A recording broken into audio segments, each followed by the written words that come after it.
Hello, everyone. I am Sacrabolic, your envoy of hope, and welcome back to WIWR.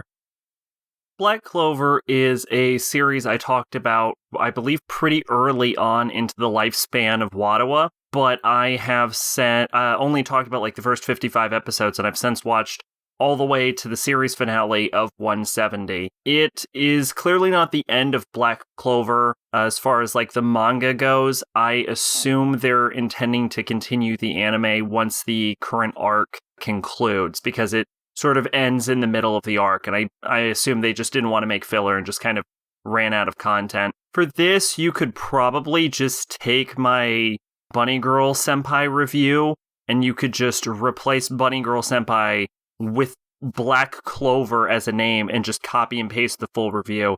It kind of reminds me of Bunny Girl Senpai in that both series they clearly wear their inspiration on their sleeves, copying entire arcs and characters and I wouldn't so far as say themes, but general vibes of other series. Black Clover in this case copying shonen action as opposed to classic light novels. Both series, they try to copy the same, sometimes even entire arcs, but they never really managed to capture what the originals had. They never managed to reach the same levels of greatness in their duplication with their copies. However, they also have the benefit of hindsight, and because of that, they managed to sort of iron out the sort of mistakes that their precursors made. Because Black Clover is so derivative, it's actually kind of hard to talk about individual characters or plot lines it manages to do well. It manages to do everything decently enough, like I said, not quite to the level of what it's trying to duplicate. But what I do think that Black Clover does that you don't see very often, it's pretty uncommon, is that it's a shonen action series with a large cast that it actually bothers to develop, and you just do not see that very often. It actually manages to put time into, I think, pretty much its entire, primary and secondary cast, surprisingly enough. And the cast is, pretty beefy. In most series, it would, introduce this, cast of characters, and you'd be like, oh, they're fun side characters, and then they would just sit there for the entire series. But Black Clover goes through the effort of actually making sure that all of the characters it introduces and its, side cast not only develops and gets their own moments and their own establishment, but that once they're introduced and established and developed, it just keeps developing them and bringing them on further ahead in the series. And even once it has a solid cast of side characters, it never stops bringing in new characters and introducing them. And the old cast never really gets phased out for the new cast, but it doesn't just have the new cast and leave them sitting there. It will then start developing the new cast while also bringing the old cast forward and developing them, which is fairly impressive. It'll do this thing where it'll introduce a bunch of characters and you'll assume that they're completely pointless and you'll never see them again and they only matter for a brief amount of time. Especially really early in the series, there's a bunch of characters that you assume are just going to be side characters that won't matter. But later on in the series, I won't name names, but some of them died.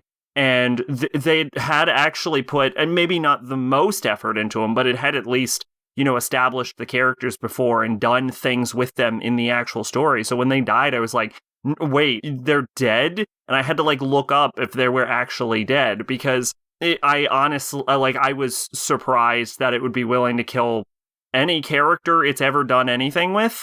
You don't really see that too often either, but it only sort of does that towards the later episodes, and I think only in that example. Black Clover is not the kind of show where it just stacks up corpses. But it is a show that genuinely cares about its side cast and developing them and bringing them up with the story. I mean, I don't think anything probably speaks to its credit more than it is probably the only shonen action series I know of with a male lead where its heroine surpassed the protagonist in popularity. By a good margin, too. I think she won by over 10,000 votes. Noel's great, for the record. I totally understand it. So Asta, he grows on you believe it or not. He seems fairly generic at the beginning, but there is some flavor to his personality, even though in later parts he starts looking like an angry thumb.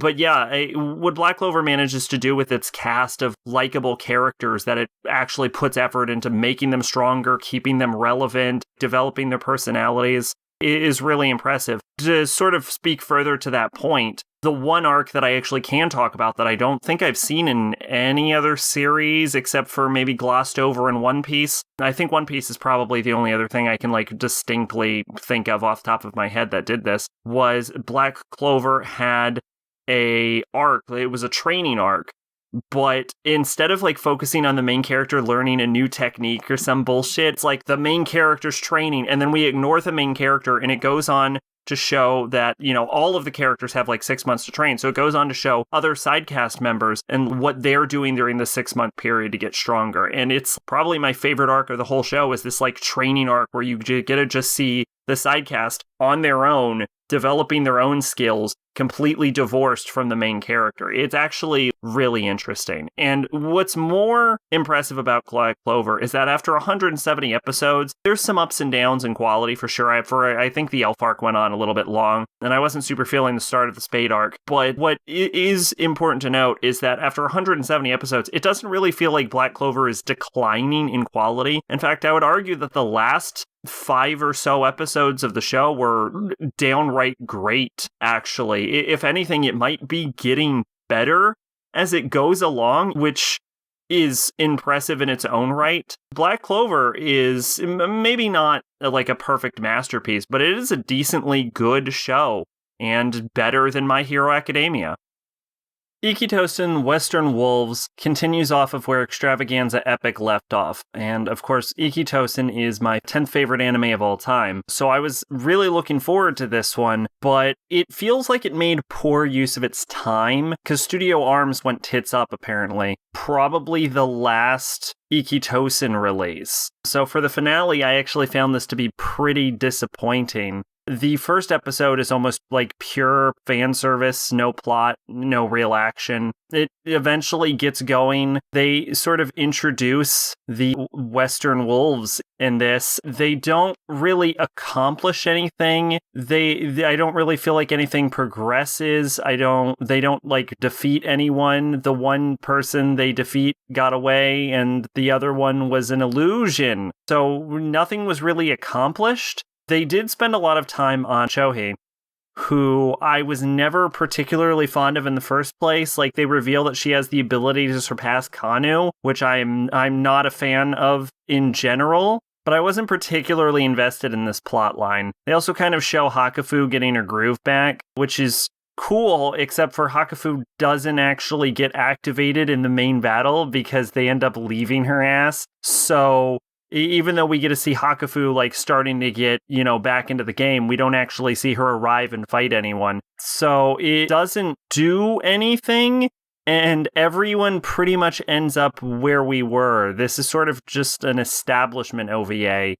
And I liked it all right, but for what is the end of one of my favorite anime, it was a very disappointing run. It did set up a character who I believe is the main character of Shin Ikkitousen, which I have heard is getting an anime adaptation in 2022.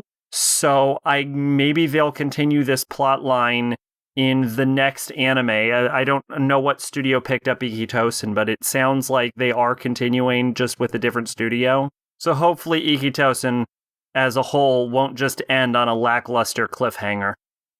The Samurai is an 80s OVA that one of my mods conned me into watching. It's about this schoolboy who thinks he's a samurai, and these two twins who just transferred into his class. One of them is androphobic, the other is a slut. And they are in the class to reclaim a sword. It's not a sword, for the record. It's clearly a dagger. It's not even wakizashi length. It's like a tanto. To reclaim this blade, I should say, that they call it a sword the whole show for some reason. At least in the dub that I was specifically told to watch the dub. To reclaim this blade that his father won in a fight off of their father, and hijinks ensues. The start of the show itself was actually kind of quirky and fun for a while, but over the course of the entire runtime of the OVA, I felt like it kind of overstayed its welcome and just started to get sort of boring towards the end. It wasn't really worth a watch. Wicked City is about two worlds, a world of Earth and then a monster world called the Black World, apparently. There is a treaty between the two worlds, but it's about to expire for the first time in 500 years. And so this human man and this monster girl are set to protect this old guy who is said to be the key to renewing the treaty between the two worlds, while a rebel organization from the monster side just basically tries to kill them. It's one of those classic sort of 80s hyper-violent, hyper-sexualized 80s anime movies. This was recommended to me by the same mod who recommended The Samurai, and I was planning to watch it eventually, but then when John talked about it on the podcast, I'm like, well, I might as well get this over with. I can't let John watch a bunch of shit I haven't. So I watched it, and as it turns out, this is one of the most forgettable anime I've ever seen, because really quickly into watching it, I realized, this kind of seems familiar. Oh, I've seen this before. And then as more and more of the movie went on, more memories started coming back, and I realized not only had I seen this before, I actually once rewatched this because I had already previously forgotten I'd seen this before. So I've seen this movie 3 times. And if that doesn't speak to how forgettable this movie is, I don't know what does.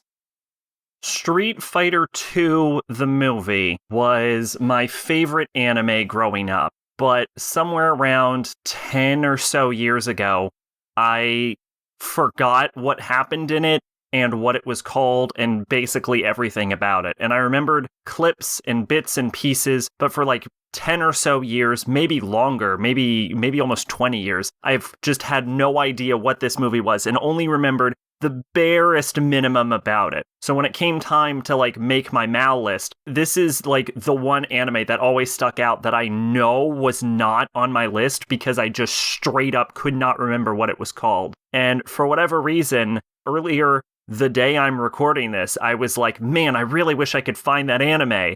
And I just typed in a few keywords and I saw a clip and I'm like, oh my god, was it Street Fighter II the movie? Which is hilarious to me because I actually like the Street Fighter games, and the idea that the Street Fighter 2 movie was this anime I've been searching for 2 decades is just ridiculous. Surprisingly, despite being a movie from my childhood though, it's actually a pretty decent movie still. Not exactly my favorite anime of all time anymore, but still pretty decent watch. Soundtrack was great. They had every major Street Fighter character of the time in it, even though some of them were just had more cameo roles than major plot points. Akuma was just on the streets. The fights were also pretty good. I appreciate how through some of the more elaborate fights, they would integrate the characters specials and supers into the actual fight scenes itself, Chun-Li kicking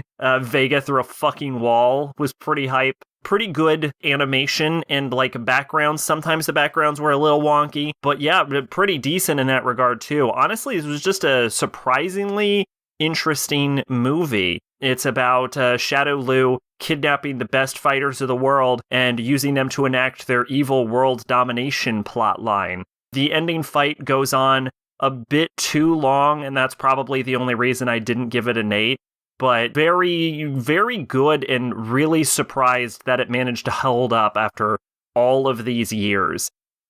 Cowboy Bebop, the movie, Knocking on Heaven's Door, is about the gang and a terrorist attack hits the city and it spreads this mysterious virus that no one understands, and they have to track down the terrorist who is spreading the virus and performing the terrorist attacks for a reward of $300 million dollars or whatever the fuck they call it. It's very well animated. It's your classic Cowboy Bebop crew, so if you're a fan of them, you'll enjoy this. It has some really good fight scenes, but it's also 2 hours long, I can't say there's charm to it. I'm just going to say it definitely didn't appeal to me. Maybe I would like it better if I was more of a Bebop fan, but I always found Bebop to be like more middle of the row anyway. It's got things to like about it.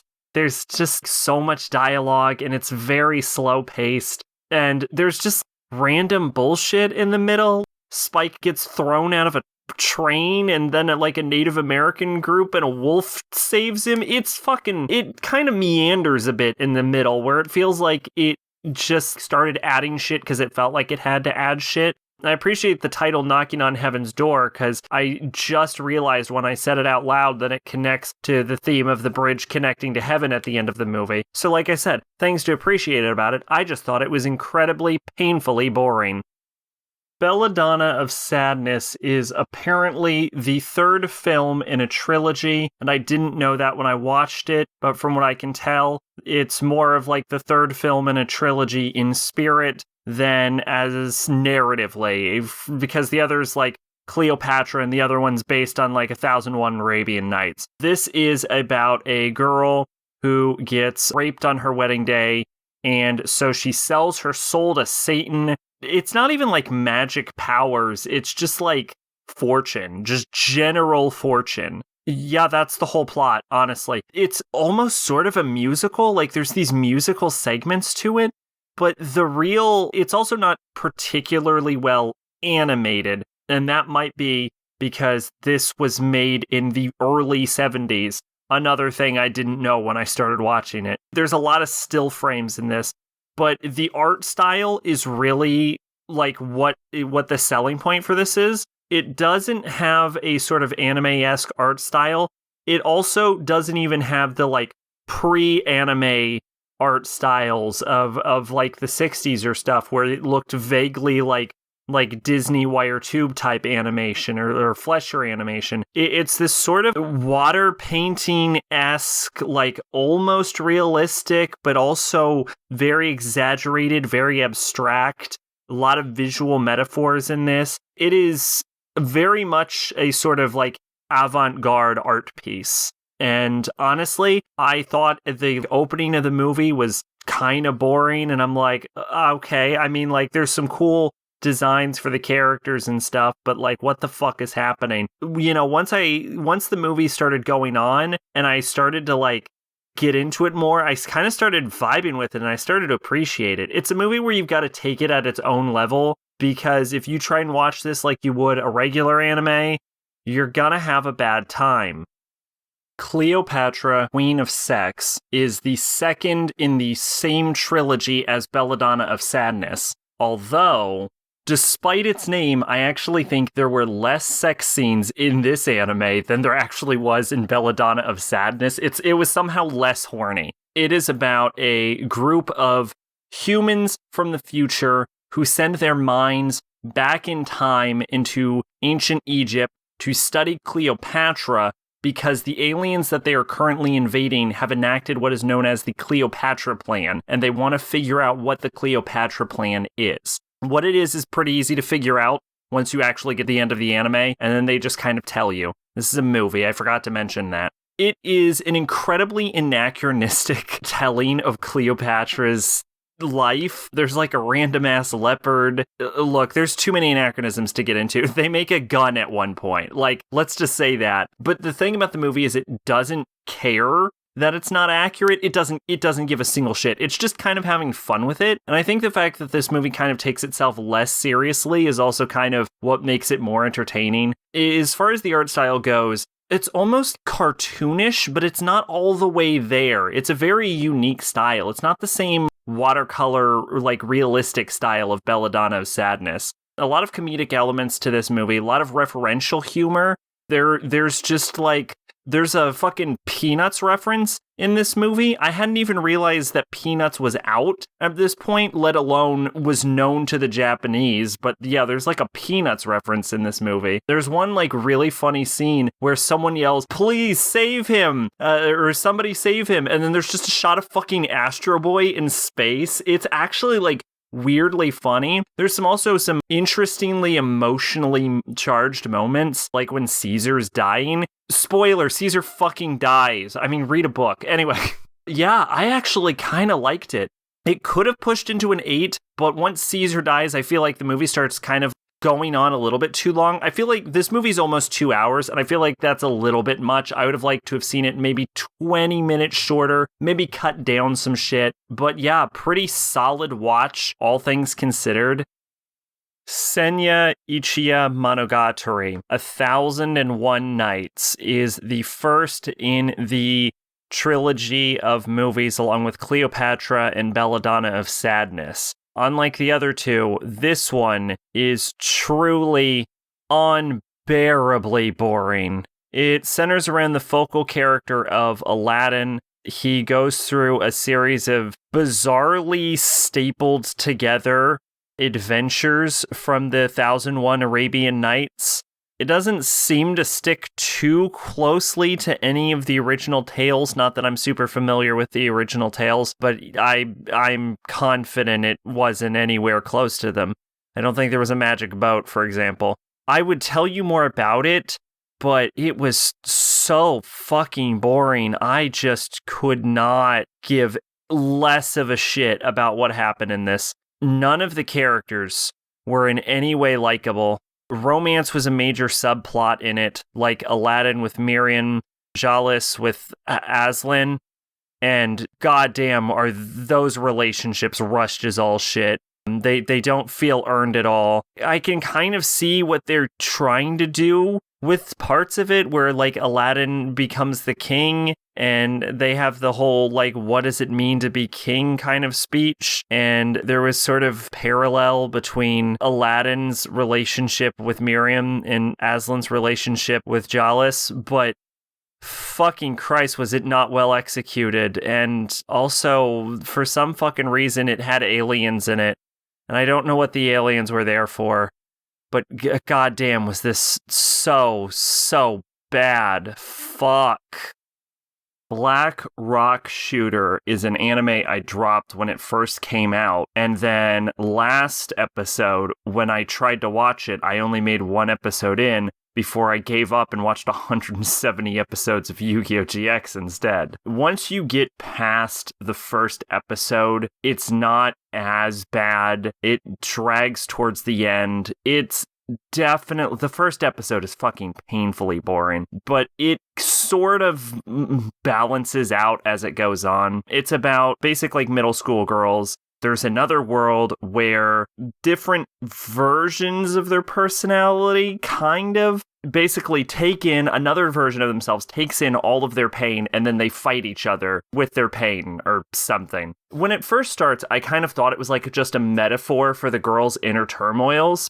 There's definitely some like clever like metaphor, especially with the Blackbird book that the story keeps going back to. But I couldn't help but feel that the show would be better if it was just a metaphor, because about midway through the show, this other world is like fully introduced, and you're like, no, there's a literal other world, and the girls are literally fighting each other, and there's other selves that literally take your emotions. And if it was just like interpersonal drama that used the combat as a metaphor and continued on with using the storybook as a metaphor, I think it actually would have been better and more enjoyable, because the magic stuff just comes out of nowhere and doesn't really add anything to the story. I guess they did all right with what they had, because this entire show was just based off of a music video, which was just based on a series of illustrations and character designs. So from working backward from a bunch of pictures, I guess they did okay.